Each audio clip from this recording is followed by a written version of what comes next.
j'aimais pas vraiment les voitures quand j'étais jeune, quand j'avais moins de 18 ans. C'est un plaisir qui a commencé quand j'ai appris à conduire. Et c'est le plaisir de conduite qui m'a amené au plaisir à l'intérêt pour les voitures. Sauf une voiture dont je ne connaissais rien, qui m'a marqué, qui un jour, j'étais dans la 504 Ti de mon papa à l'arrière, et j'étais donc petit, puisque c'est une voiture de l'époque, et on faisait le plein dans une station essence sur la Nationale 7, et s'arrête dans la même station une sorte de tonnerre mécanique jusqu'à côté de nous pour faire le plein, et je vois une voiture bleue avec des bandes blanches, et je vois qu'il y avait écrit GT500, et c'était une GT500, ou une réplique, je ne saurais jamais, j'étais trop petit, mais enfin c'était une GT500 dès la fin des années 60, quand elles sont sorties, et j'ai trouvé cette voiture sublime, le bruit sublime, et ça c'était, je savais pas du tout ce que c'était, mais je me disais ça c'est là, vraiment, certains rêvaient de Diablo. Moi franchement je m'intéressais pas aux bagnoles, sauf à ça. Et puis la passion des voitures venant après, j'ai commencé à m'intéresser aux muscle cars, et je me suis toujours dit, franchement, j'ai vu des films dessus, les Tarantino, des films plus anciens, et bien que j'aime vraiment les voitures qui se pilotent, les voitures performantes, alors que ce soit les trucs type Chronosport, les SUV, les Porsche, etc., j'ai toujours eu cette passion pour les Mustangs. Et pendant très longtemps, elles n'étaient pas en France, je ne connaissais pas les importateurs, je ne savais pas comment ça marchait. Et un jour, Ford, en 2007, sort la nouvelle Mustang, après des années où ils avaient erré avec des formes de style où ils s'étaient perdus complètement, elles n'étaient pas très très belles. Ils reviennent à un style avec la Mustang 2007 qui est top, et très vite ils sortent une GT500, et je la trouve formidable. Mais de là à passer le pas, déjà il fallait le budget, je savais pas trop, il fallait trouver un importateur, et ce n'est qu'en 2012, après avoir essayé déjà une GT500 en 2010, que je comprends ce qu'est un importateur, comment ça marche, que j'en rencontre un à qui je fais confiance, et je décide d'avoir une GT500 2012. Donc voilà, pour ce qui est de la Mustang, on parlera peut-être de cette GT500, mais ça n'a pas été une grande réussite, hormis la ligne et le moteur, en tous les cas pour moi et pour mon plaisir. Mais quand la Mustang est sortie dernière évolution, la génération 6, avec pour les puristes ce sacrilège qui est d'avoir l'essieu arrière non plus rigide, c'est-à-dire l'essieu arrière d'une chariote, le char de Ramsès II avait le même essieu que la Mustang, donc c'est exactement la même technologie. Là, ils sont arrivés à la technologie moderne, et d'aucuns disaient qu'effectivement cette voiture, elle était un peu au standard européen, qu'elle était enfin efficace, et moi j'avais essayé ces essieux arrière rigides, je me suis dit cette voiture, elle est peut-être bien, et j'ai réussi à l'essayer avec mon ami Polo de l'EDG Racing, on est allé chez Ford Grenoble, qui nous en ont prêté une, et effectivement j'ai découvert que c'était une voiture top, et j'ai décidé d'en avoir une quand ça serait possible. Voilà donc comment je suis passé par la Mustang, et revenu à la Mustang ensuite, et il se trouve que ça a été une bulite, parce qu'un jour, en allant chez Ford pour me renseigner un peu plus en détail, il y avait une bulite dans le showroom, et autant en photo, je la trouvais pas folle, autant quand je l'ai vue en vrai dans le showroom, j'ai su que, voilà, ça serait une bulite.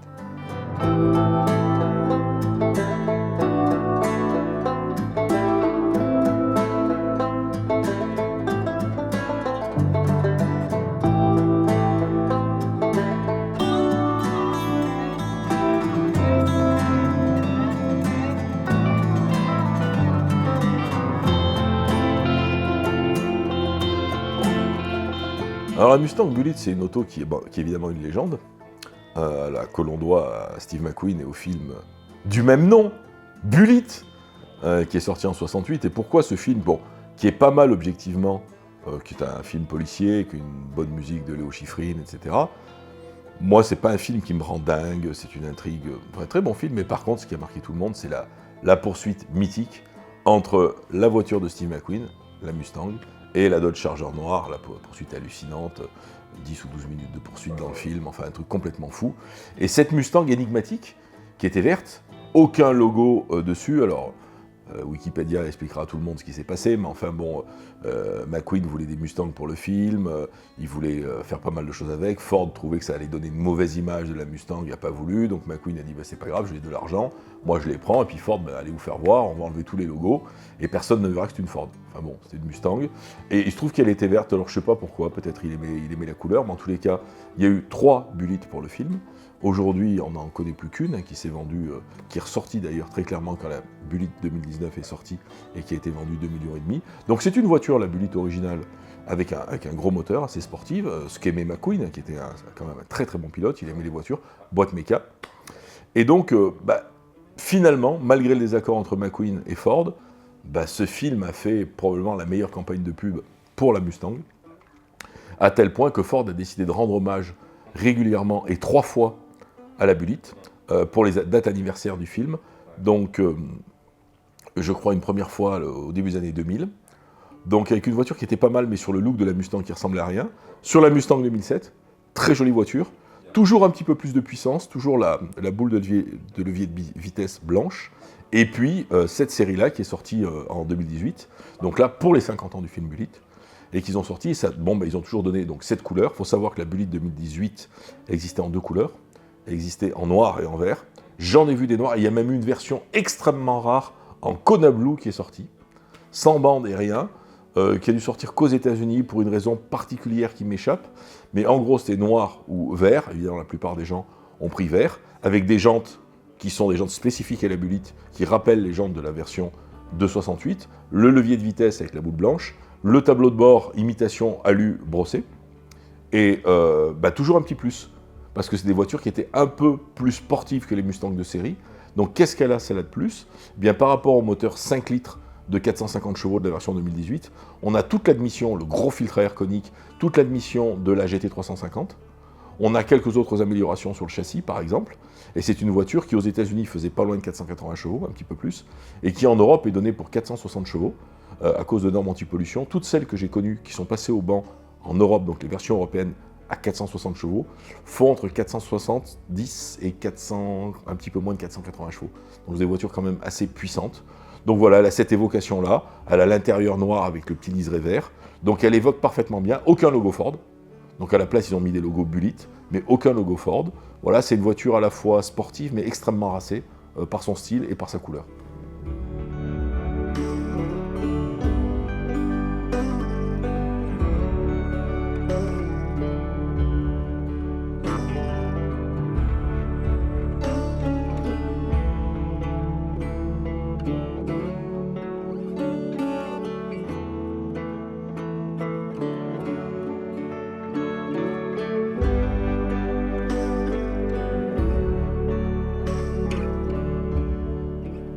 Alors, la question qui se pose, c'est de savoir qu'est-ce que quelqu'un qui aime le rallye, qui aime les voitures de type, j'évoquais Subaru, tout ça, trouve de plaisant dans une Mustang.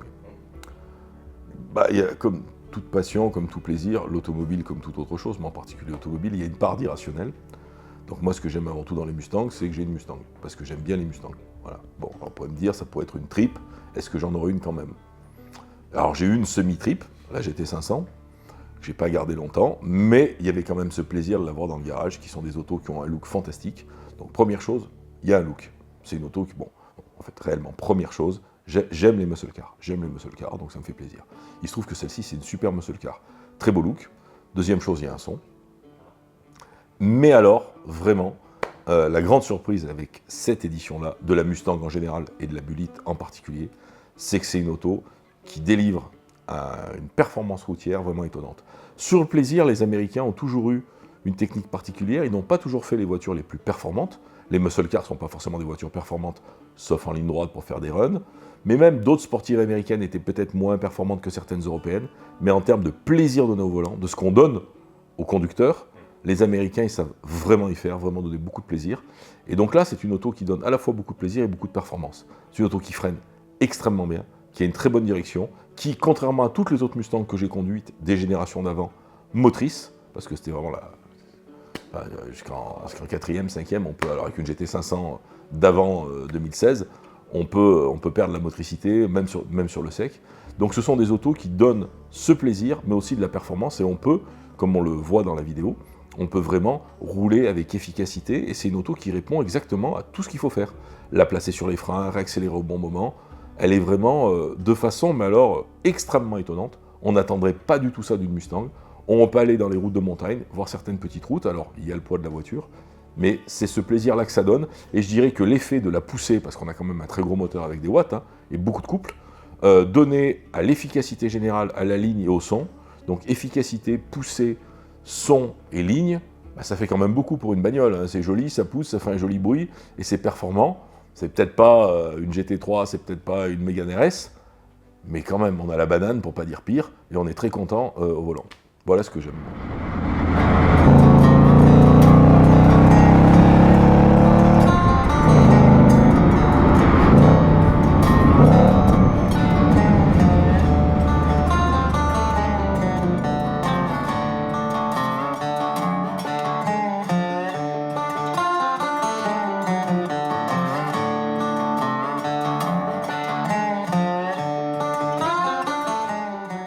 Alors, on pourrait se demander si vraiment la Mustang série 2018 peut être une alternative effectivement à une voiture européenne sportive, une AMG, une M3, une M4.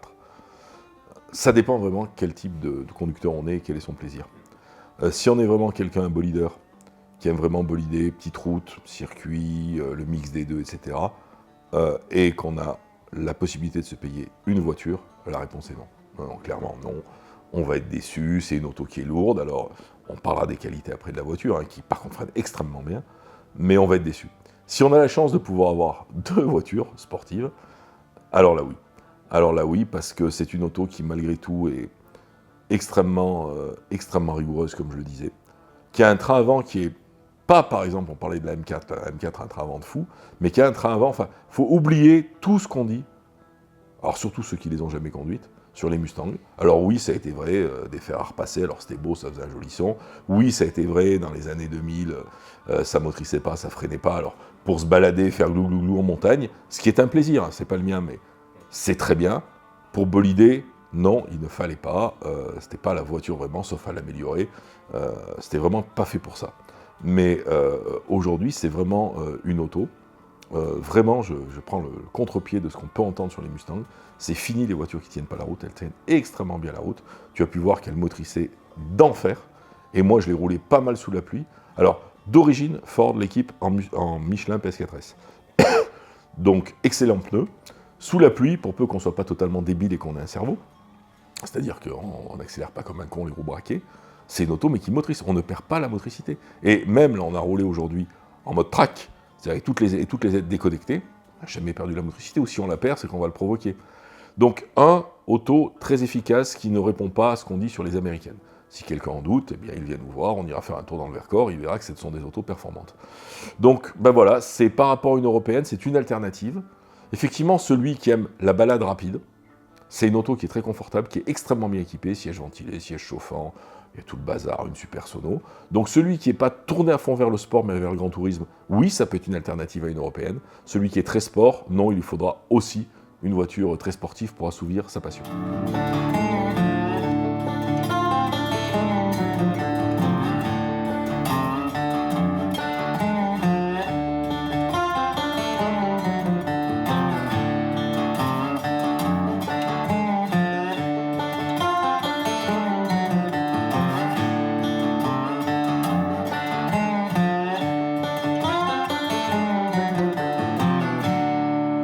Quand on conduit pas mal d'autos à tendance très sportive, Mégane Trophy R, GT3, même Golf R, etc., qu'on passe à la Mustang, il y a un petit temps à s'habituer. Moi, personnellement, c'est la voiture la plus lourde que j'ai en garage, la plus imposante en taille, avec un moteur qui est quand même un moteur atmosphérique puissant, qui prend quand même pas mal de tours, donc je dois me réhabituer. D'ailleurs, avant la vidéo, j'ai roulé 2 jours avec, parce que ça faisait 3-4 semaines que je n'avais pas roulé avec. J'avais roulé avec la Yaris, avec la Mégane, avec la GT3.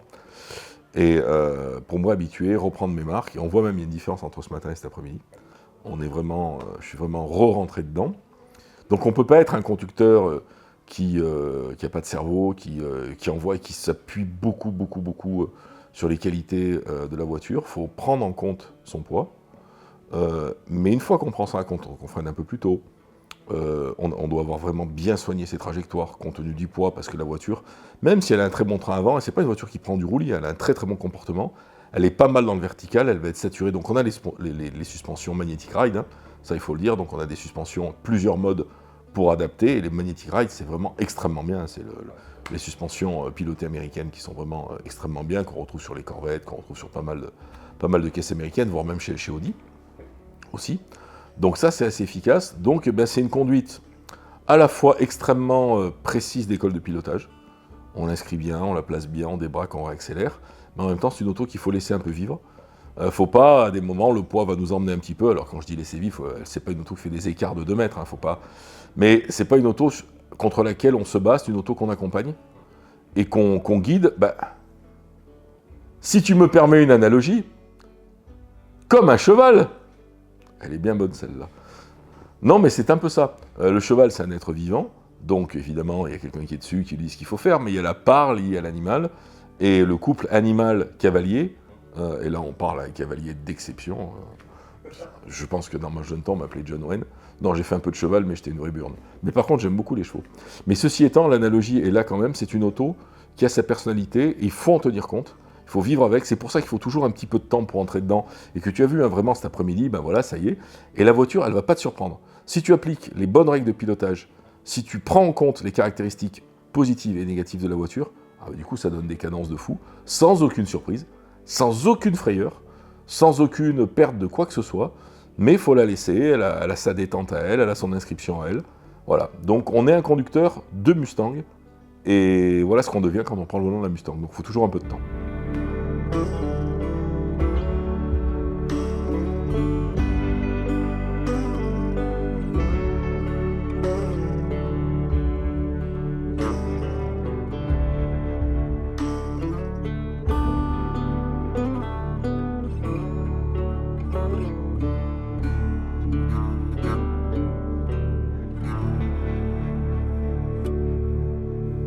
On peut se demander effectivement si j'aurais toujours une voiture de type... Alors muscle car, j'allais dire une voiture de type américaine. Si on parle de Corvette, c'est pas une muscle car la Corvette. La Corvette, surtout, alors ça commence à la C5, la C6 déjà très fortement, la C7 et la C8, on est dans la concurrence directe des Porsche, des voitures européennes, donc c'est pas une muscle car. Donc est-ce que j'aurais toujours une muscle car? Alors, j'adore ces voitures, j'adore leur look, même celles inefficaces, les Challenger, les L4, les machins, la Camaro ZL1, qu'est-ce que j'adore. Est-ce que j'en aurais toujours une? Il y a déjà plusieurs éléments, il faut pouvoir l'acheter. Et dans pouvoir l'acheter, il y a l'argent, mais aussi la législation. Donc si nous mettent des malus de malade, ça sera peut-être compliqué. Je rappelle que ma Mustang est en critère 1, et en plus elle est verte. Mais ça c'est le premier point. Donc est-ce que j'en aurais toujours une? J'ai bien envie d'en avoir toujours une. Celle-ci ou une autre. Il y en a une autre qui me fait deux autres qui me font très envie, qui sont la GT350 et la GT500. Bon, GT500, c'est un truc à part dans l'univers des Mustangs. Donc, je sais pas. Je pense que oui, c'est probable. Parce que quand on a plein de sportifs, c'est une auto qui permet quand même d'aligner des kilomètres et des kilomètres dans un confort absolu, tranquille, de bolider, mais aussi, surtout, de faire une chose unique. Rouler cool avec énormément de plaisir. Le glou-glou du moteur, la reprise, la réaccélération tranquille, reprendre sur le couple avec de la puissance, en roulant même vraiment très cool, le coude à la portière, de la bonne musique, etc. C'est assez unique. Les autres autos, on est content, ça fait plaisir, mais il faut bolider quoi. Là, on peut avoir du plaisir à toc, et on peut avoir du plaisir cool. Voilà, donc je pense que j'essaierai d'en avoir toujours une. Celle-ci, peut-être, qui me plaît vraiment beaucoup. Ou une autre, et si c'est une autre, ce sera encore une Mustang.